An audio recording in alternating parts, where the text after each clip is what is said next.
guys, nandito po kami sa attic room ni Kuya Judy. Napakaganda po dito. Alam mo kung makita nyo yung lugar na to, magiging dream room nyo na rin to. Totoo. Maganda po yung design niya.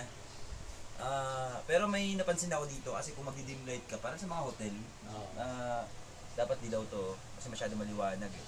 Buti nga yung kinuha dati, dilaw talaga. So guys, napakaganda. Sana nandito kayo. Makita niyo yung kwarto kung paano magkaroon ng idea sa architectural na design sa Wow. Alam mo, Google lang yan. Hapon na ngayon, dapat hapon, pero hindi mainit dito, wala pang aircon.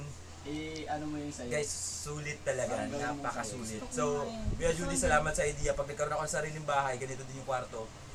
Hopefully na sooner or later. Magkaroon tayo.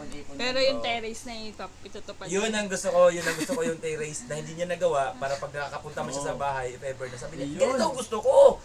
Paulit, pabaklas yung 12,000 na yun. Pabaklas.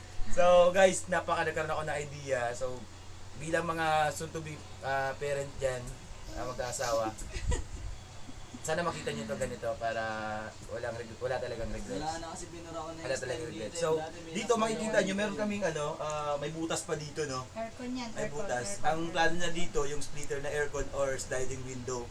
So, pagka sumilip ka dyan, makikita mo yung dining table. Dining room dyan. Makikita mo kagad yung ka na lang. ulam. Anong ulam? So guys, napakasulit, napakaganda ng bahay. Nako, Ay, wag mo nga upload yan. kung 5 million worth tong bahay na to, sa tingin ko hindi lang. Kaya, Grabe, guys, walang 5 million. sulit. So hopefully nandito kayo and hope lahat po ng nakakapanood ng video na to, makapunta kayo, bisitahin niyo po ang bahay na to, and sa lahat po ng mga fans, click here and subscribe. Bye guys, bye.